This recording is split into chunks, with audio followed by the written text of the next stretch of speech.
Welcome, everybody, to the Power Brand Podcast. This is your host, Grant McGaw.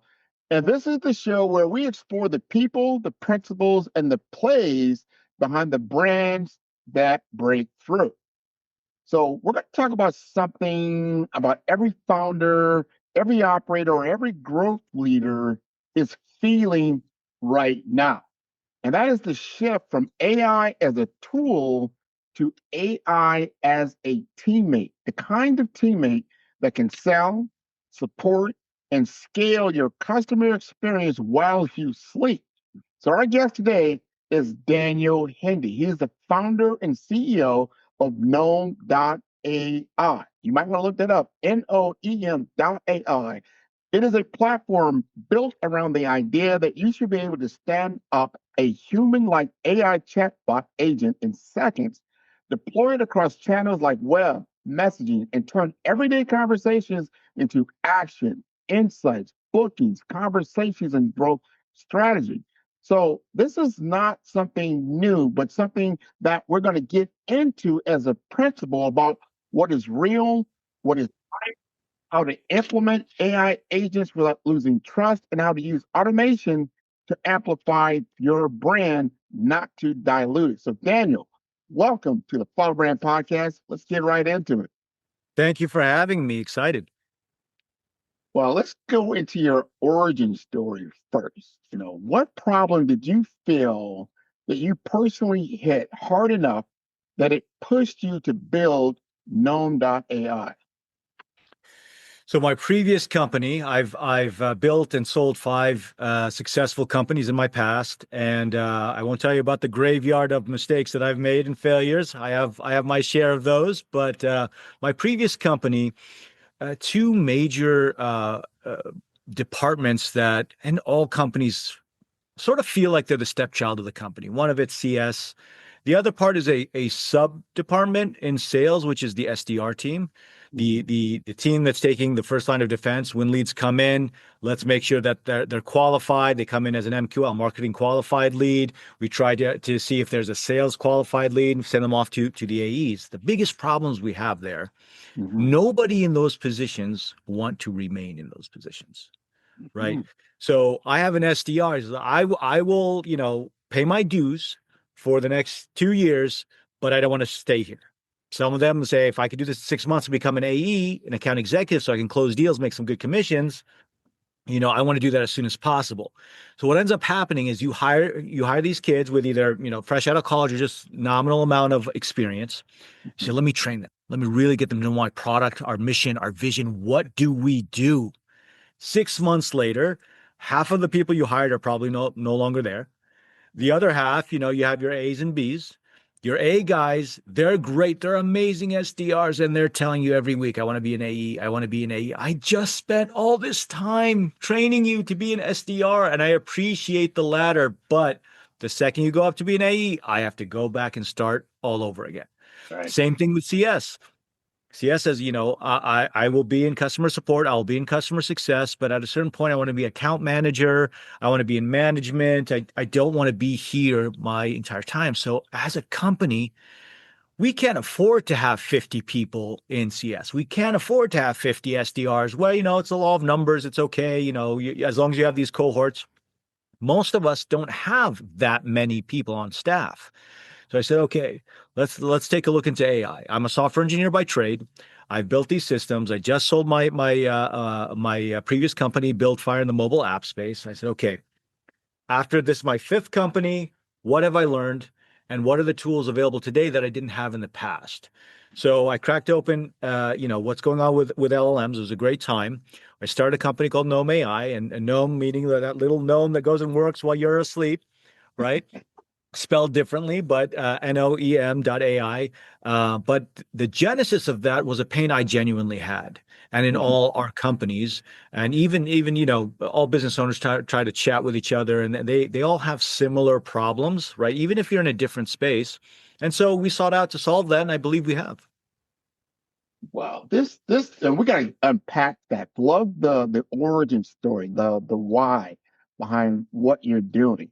Now, you kind of hit this pretty hard about the human element at that level of SDR and customer support, high turnover, right? High turnover. So Gnome.ai, you talk about human-like AI chatbot agents. I want you to explain to us first, what does human-like mean operationally? Speed, context, handoffs. Is that something that a person would gravitate to? That they try to trick them, or that it's okay that they know they're talking to a bot? Uh, Absolutely. And that's a very important question because AI is a tool just like anything else. And you can use a tool poorly or you could use a tool, accurately and lean on its strengths versus its weaknesses. With the advent of LLMs, you have listen, we've all been to websites, your let's say your phone carrier, your insurance company, they have a chatbot. Yeah, that's been there since, 20 years they've had this chatbot, right? So you're on this chatbot and let me see your experience. I'm going to guess your experience. The first thing it asks you is this a technical question? Is this a billing question or are you a new customer? Billing, go to this website, this URL that we have for billing. I was just there. That's why I am chatting with you. Oh, here's our phone number. You're not a chatbot. I didn't want to call and be on hold for an hour. I wanted to, just get this solved, right? So it's a very poor experience. That is technically a chatbot. That's not an intelligent chatbot. Then you have the intelligent chatbot that says, I'm going to tell you everything that you happened in the past. I'm just going to write it down in front of you instead of, a workflow that's popping up. Still like, okay, maybe a little bit better. I get to navigate the conversation a little bit better, but it's not really addressing my needs. It's not equating itself to my experience if I jumped on a call or walked into your store, your retail store, let's assume, or your clinic or whatever it may be. It's not the same experience. Why are we optimizing for an IVR-like experience? When you call, please listen while I tell you our options. Our options have changed recently. Press 1 for, press 2 for. Like nobody likes that experience. Why are you making AI mimic that? It's because we have muscle memory. What we do at Gnome.ai is we change SDRs to more like concierge.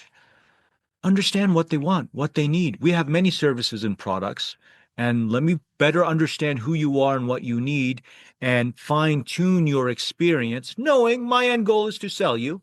My end goal is to capture the lead. My end goal is to keep you as a customer and not and have you not churn. For sure, we know what the song and dance is, but how about you just optimize it and personalize it to me? And so what Gnome AI does really well is it acts like you would as a human. We say, hey, if you're telling your AI to follow this rigid flow, like is that what happens when I walk into your clinic, when I walk into your retail store, when I walk into your seminar? Is that what? No, no, I don't act like that. That's poor user experience. Then why are you having your AI do the same thing? Right. And, I say this all the time in terms of the humanity from our employees, because we're all business owners and we care about our employees as much as sometimes we're tarred and feathered with a wide brush that business owners don't care. Of course, we care about our employees, but it needs to be a good relationship and it needs to be a healthy relationship.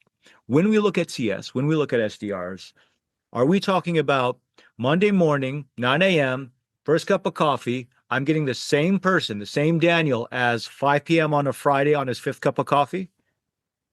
Probably not. Because my daughter's recital is about to begin. I'm tired. I'm not as sharp. I'm going to maybe be a little bit shorter, maybe not be as sharp as I would be 9 a.m. on my first cup of coffee, Mhm. right? So, what we try to do is we say, okay, if AI can take your job, if AI can take your job, I'm going to say something that's not popular. It should. It should take your job. Am I going to lose my job? Well, it depends. Is that what you think you do? You think you are fingers on keyboard? Is that what you think I hired you for? Well, what do you mean? Well, if you're asking me that question, that means as business owners, we've gotten used to measuring the wrong things, I love right? that. Is the value of my CS rep telling people how to reset their password? If we're GDPR compliant, are we open on Saturday? Is that really why you hired this person? No, it's on the website, but nobody reads and they end up asking anyway. Let AI take care of that. Business owners, management, and ICs, individual contributors, have been burdened with the shallow thought of task oriented processes that makes us hate the job that we once loved. If AI can take that task or checking off those boxes for you and said, okay, AI can help me write a blog. Great. Why am I writing this blog? Oh, for SEO. Is that really? No, it's to send a message to a customer. Who's that customer? Who are we talking to here? Our customers have a very particular niche, and we offer very particular services. Understand the why, Mhm. the who. Who are we talking to? How do I really measure the impact of why I'm here 8 hours a day? Spend time in deep thought and let the shallow task-oriented thought, let AI do that. Now, when I come back to my CS team, they find meaning. You know what? I used to be able to spend 15, 20 minutes with a customer before, like, I have to jump off. I have another book meeting. I have more tickets piling up on me. No, I can sit there and the customer doesn't feel rushed. The customer feels like, hey, I showed up on this guy. They're not burnt out. They're talking to me and really trying to understand who I am and what my problem is and saying, yeah, I'm here for you. When the AI took the punches of the, sorry to say it this way, this is not going to be popular, but the Karens that show up to every business threatening to sue over the smallest things, right? Because I don't feel like you're going to help me unless I bring in my lawyers. You got charged twice for this item. I'm sorry, I would have helped you. There was no need for you to threaten me, right? But we've all been in business. We all had that, the phone calls that were unpleasant. If AI can be that punching bag, to say, throw your punches, throw your punches, throw your punches. I'm sorry you had that experience, but I can help you. You need to talk to a rep. Hey, rep, no need to know all the yelling and screaming that just happened, right? They got charged twice. Can you help them out? Sure, no problem. It gets escalated to a human without that emotional roller coaster.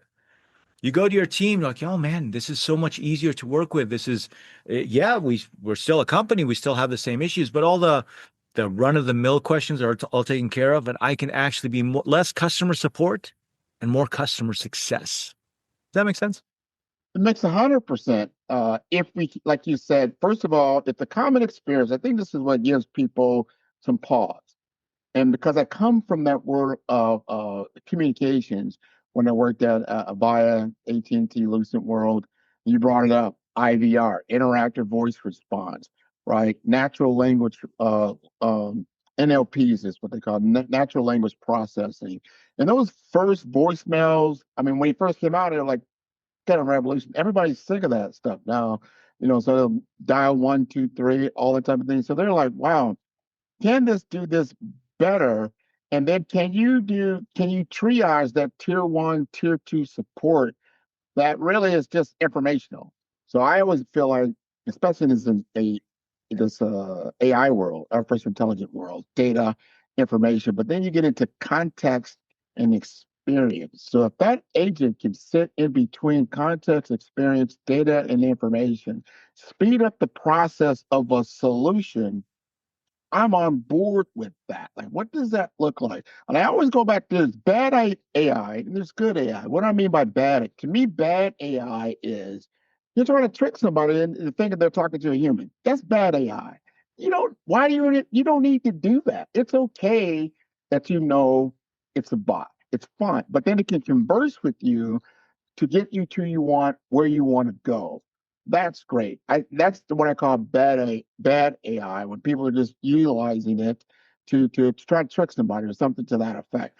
Good AI is, to your point, you're now speeding up the business process to get to a solution, and you're taking valuable human assets, which I call the HI, the human intelligence, and getting the most out of it. You brought that up, like, you know what? I could train you to either do SDR or CS, but I can really, maybe now I can start training for what you really want to do if you're ready to be an AE, to be an account executive, to really get to that next level where I need you and I'm willing to pay, for that kind of employee to do that. Now, here's the question: adoption and adoption rates. We know that is the graveyard of good technology. The question comes down to, what are the most common failure modes that you see when companies roll out AI chatbots, and what are your rules for avoiding them? So the first issue people deal with is if you're a mid-size, larger company, and you may have your web guy that deals with your WordPress, website, and maybe some tech. You say, let's build this in-house. The biggest mistake with AI is when you try to start building it in-house. AI changes every week, not every 6 months, not every week. There's something new going out. So your investment is non-ending. It just keeps on going and it keeps changing and the goalpost keeps moving. What was acceptable last week is not acceptable this week. So it's a insatiable pit of finance going in. Now, there are certain cases where you probably want, if this is your intellectual property, this is the value of my company. Yes, you should build that in-house. Just understand the burden and take that. But that is the value. That's the equity I am building in my company. When it comes to a chatbot and you're ready to exit, you've been building this company for 10 years, you're ready to retire. Are you selling it based on the chatbot technology you've built? Are you a chatbot company? Yes, then yes. If you're not a chatbot company, then that tech is valued at zero, right? As the equity you're building in your company. So that's the first failure. The second failure is either not taking advantage of the AI that exists today or assuming I'm going to take on AI, I'm going to fire everybody. The reality is somewhere in between, right? You may not fire as much. And now, listen, if you have fat in the company, every now and then we know this is very difficult for business owners to deal with, but we have to cut the fat every now and then. That's just the nature of the game. And I hate even using that term, cutting the fat. These are humans. I understand. Believe me, it's painful for every owner to make cuts, even when it's a bad hire. It's never a pleasant, experience. But understanding, here are my stars. Let me replicate those stars. Let me download their information in a way to sit there and how can I replicate you and train the AI once, and I don't have to remind them. Remember last week when I said, hey, we should be doing it? No, you don't have to remind it. It knows. You just have to train it once, and that's it. Then say, how am I underutilizing your term, HI, my human intelligence? Well, they're busy all day telling people how to reset their password. That you're overspending for that. They're educating people on why we're better than our competitors. You're overspending for that. They're qualifying, MQLs. Like you're overspending. This human that's here, that's been with you 2, 3 years, and I don't want to let go. How am I underutilizing them? Sometimes ask them. They'll tell you. Sometimes I used to have customer support, customer success, and account managers and technical account managers. Do you really need all four? Can one serve for all? Well, it's sort of this gradient. Okay, well, if I told you the lowest hanging fruit is taken care of, and the ultra technical is going to be a human, where on that continuum can we say, hey guys, are you ready for that next move? You are now account managers. You handle a book of business.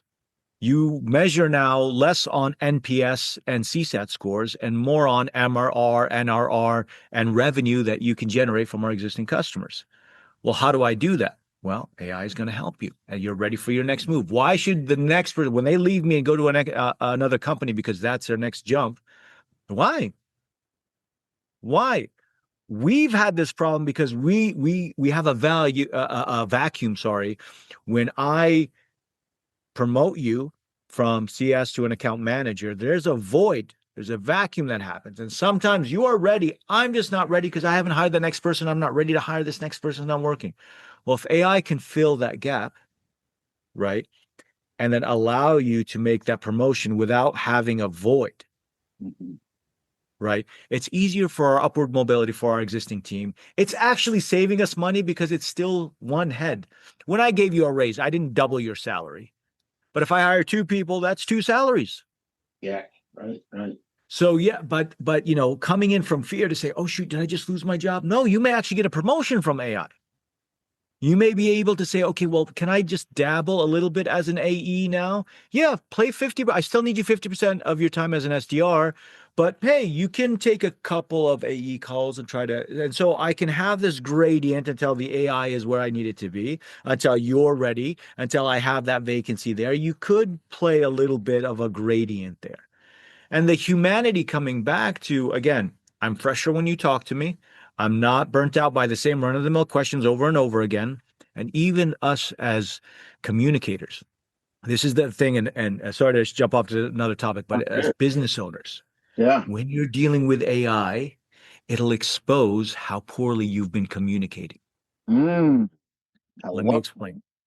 No, that right. That is a statement. Drop the mic statement. Communication and how your differentiation strategy, your communication strategy, either it's helping you or it's hurting you. And to your point, if you don't do an assessment of that and really understand how you're maybe leaving money on the table because of your current model and how it's happening, and then you didn't realize, oh wow, this is going on. This is why we can instead of closing 1 in 10, we can close 5 in 10 or something to that effect. You got to know your numbers. To your point earlier, you got to know where you're at. Now here it comes down to like people like, all right, hear what they're saying.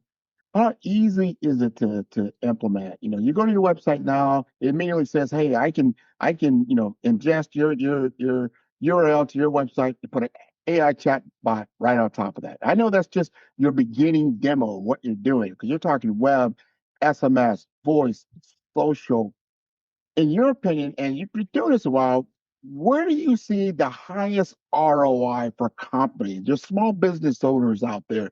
They're doing 6, 7, going to 10 figures, or I should say 10 figures, but they're going to 7 or 8 figures.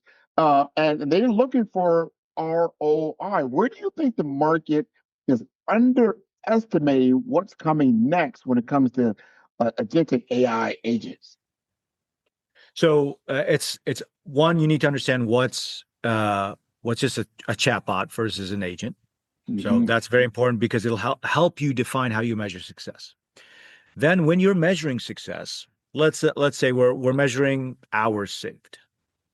What especially 50, 100 employee and less companies fail to measure is when you are looking at measuring the AI savings that you get with man hours. You grab the lowest person on the totem pole and measure it against that. When the truth is, how much of your time, Mr. CEO, is wasted on this? Well, they're constantly dragging me into these account management meetings. They're always dragging me into this customer who has an upset. Like, that's how you should really measure it. It's your time being saved. But the calculation is slightly again when you're at the upper echelons of business, there's so much in between that between you and the actual customer, uh, you're shielded. But there's a big in between, and you ask yourself, how much am I spending unnecessary time there? Right, where I'm not allowing my new generation of leaders to ramp up and take ownership because they're stuck in the weeds. So that's how you measure it. You look at conversion rates. I spend a massive amount of money on Google and Meta to try to get leads in. They click on your ad, they show up, and you get a bounce rate. We optimize some text. They're not reading the text because you put three, it's either buried 3 pages in or it's so much text. They don't actually read it. Say, okay, so where am I losing? You spent all this money to get a lead in.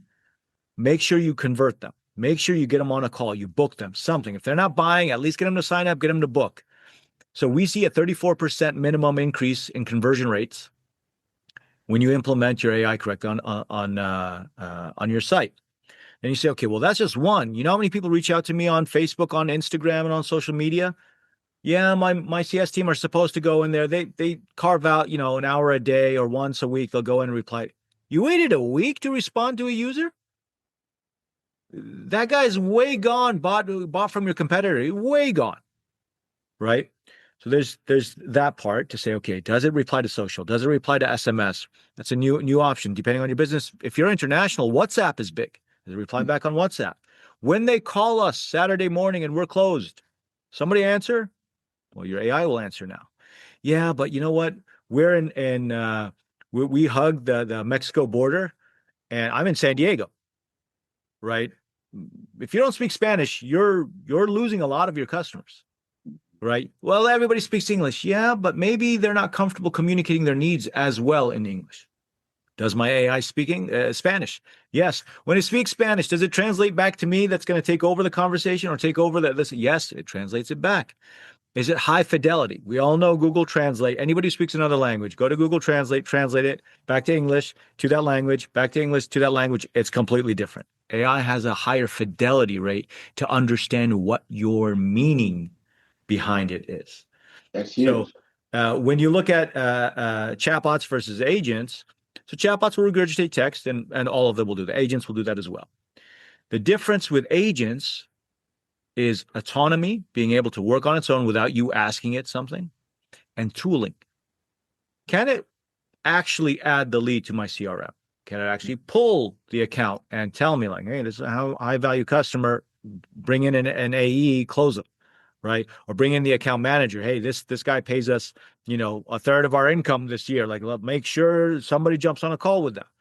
To be able to make that differentiator, to be able to pull information, push information, to actually render artifacts from images to PDFs to documents, things of that nature. So our AI agents, well, you can use them as chatbots and just chatbots, that's fine, but they can actually take action. Our agents, for example, if a great chatbot will say, "Oh, I see you're having a problem resetting your password. Let me help you with that." Right? How do I help you? You go, click on this link, enter in your email, right? And it'll send you a reset password link, right? Yeah. And are they happy? They're happy.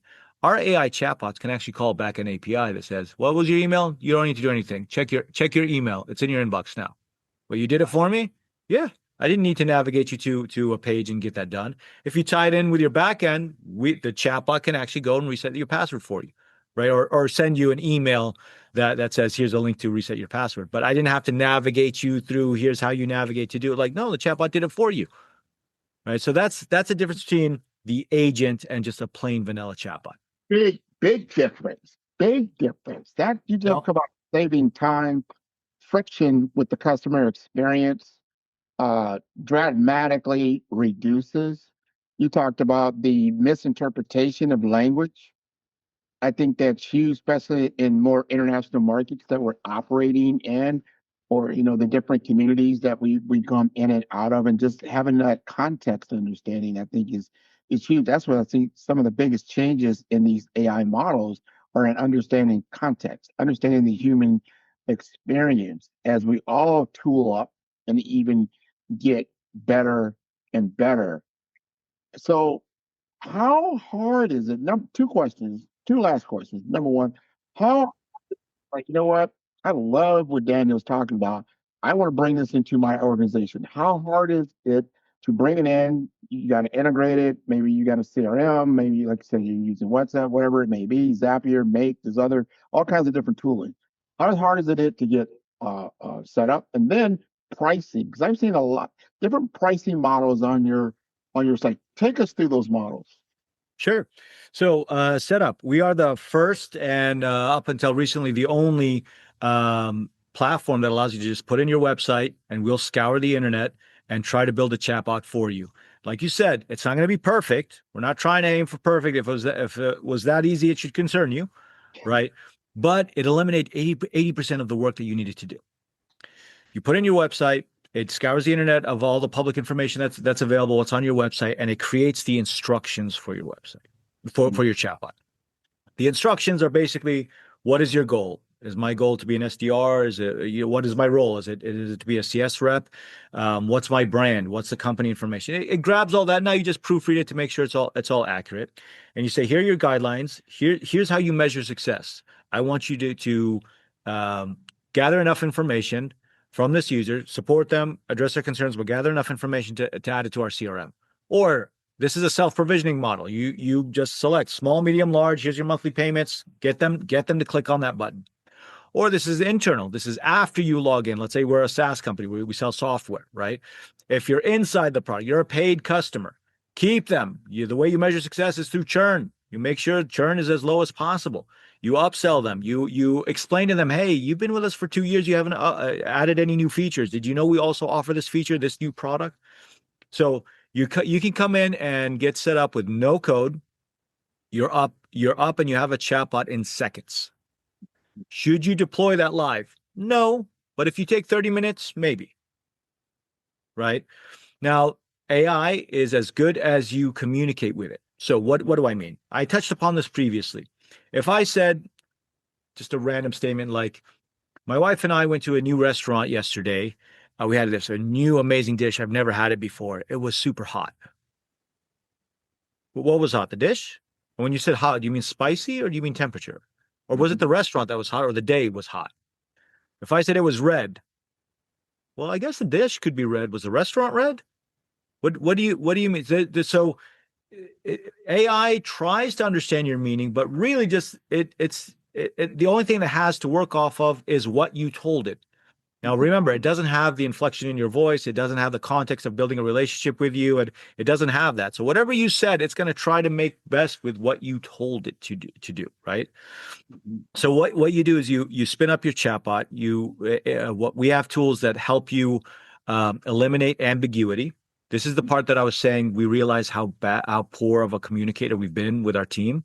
Yeah. Say, well, I told him to go make more sales. What's more? $1?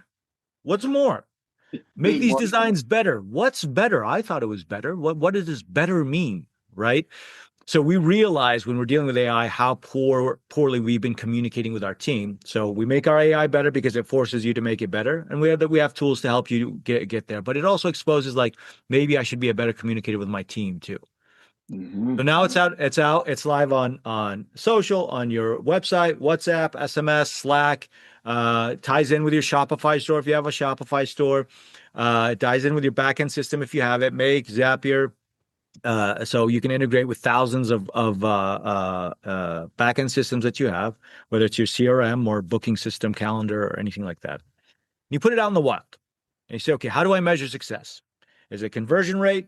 Is it churn rate? What is it? You know what? I just needed to eliminate 80% of the noise that my CS team is getting because they're slammed. It's Black Friday, and we just have our best rep. She got pregnant, and it's just the way it is. We all had moms. We all have wives that get pregnant. Okay, fine. She's out.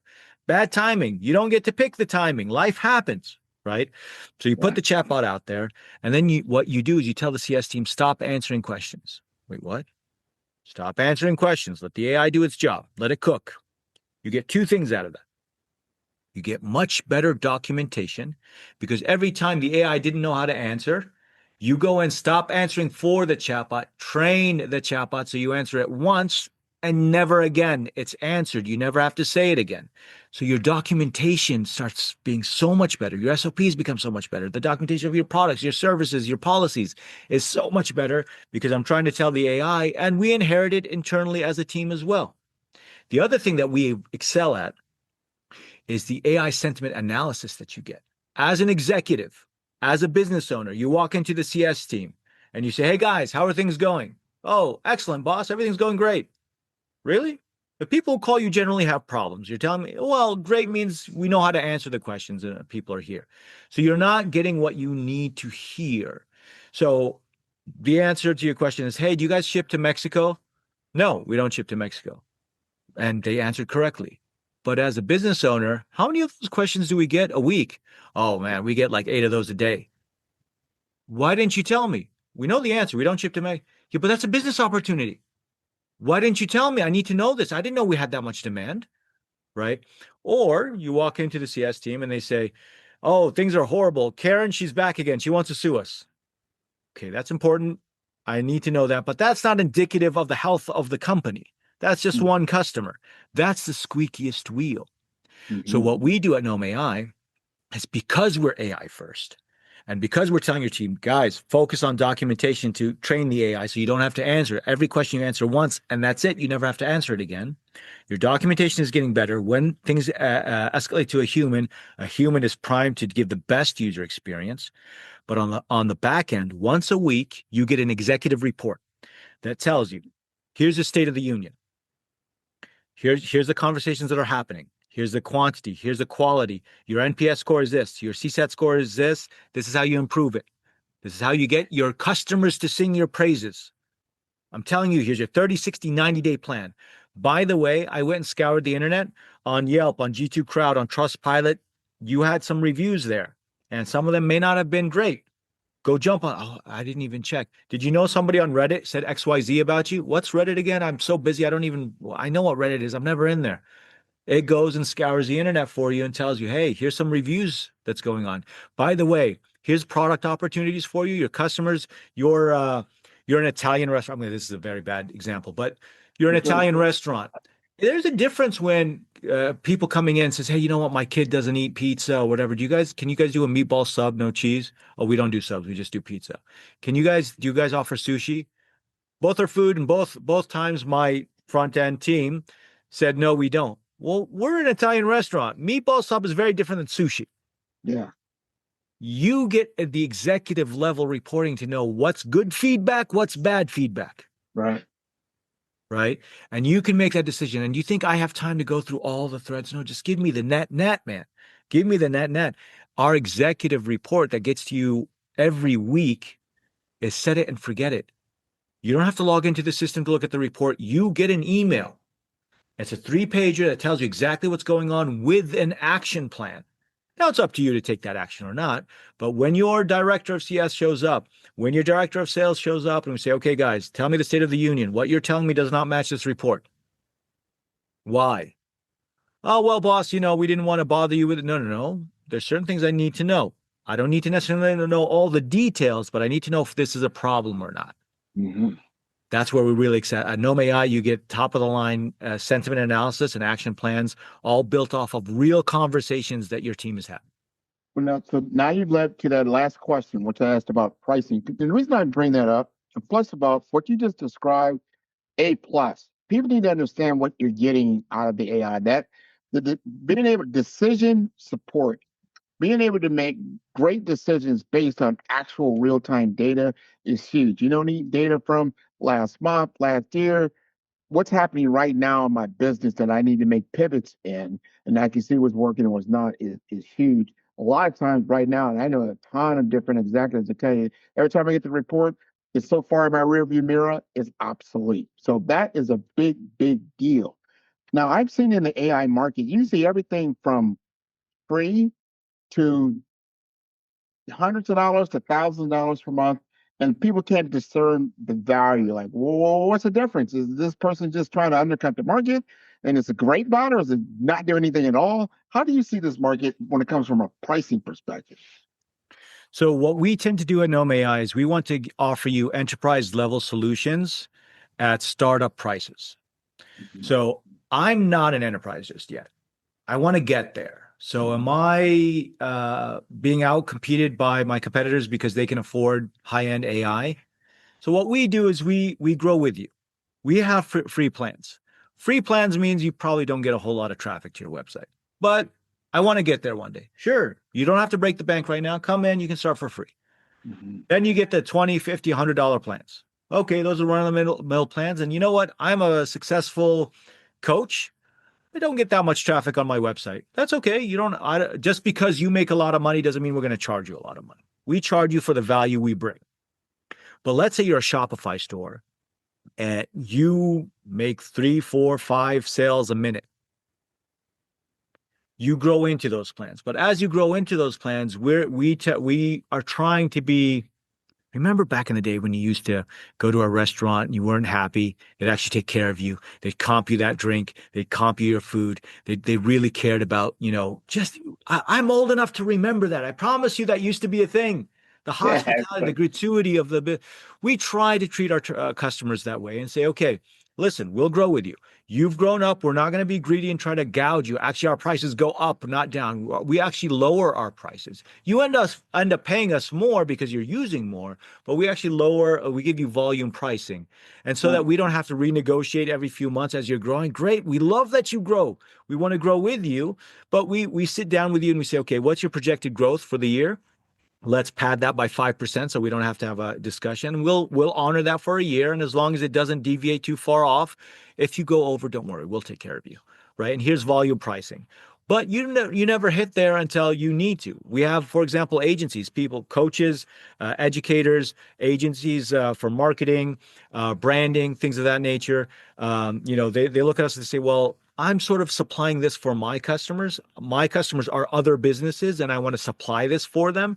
Can you help me with an agency model? Yeah, we can help you with an agency model. Can you sort of build it for us to say like, yes, the fine tuning and the expert level, I don't have the staff for that, but I can sell it. Can you, until I have the staff for that, can you take care of that for me and I can make some margins on the back end? Yeah, we have those relationships as well. But basically, we try to meet you where you're at and at all levels give you enterprise level solutions at startup prices. Wherever you're at, we will make sure that we only charge a fraction of the value we gave you. think that what you said is very important. Everybody's on a different journey and seeing where they're at, and they have to test these things out. And you don't want a large upfront capital expense, or now I've signed up for a whole year, and I've got this monthly reoccurring. And I don't know if it's going to be good or bad because I don't know enough yet to get the value out of it. I think you've explained a lot of what value you can get out of it, and now you just explained to us the adoption. To be able to adopt this technology is not going to break your bank. You can try it, utilize You're it. not going to six months trying to build something. You'll be up and ready in a day. Give it the next day for good measure. But you can if you're going to fail quickly. Right.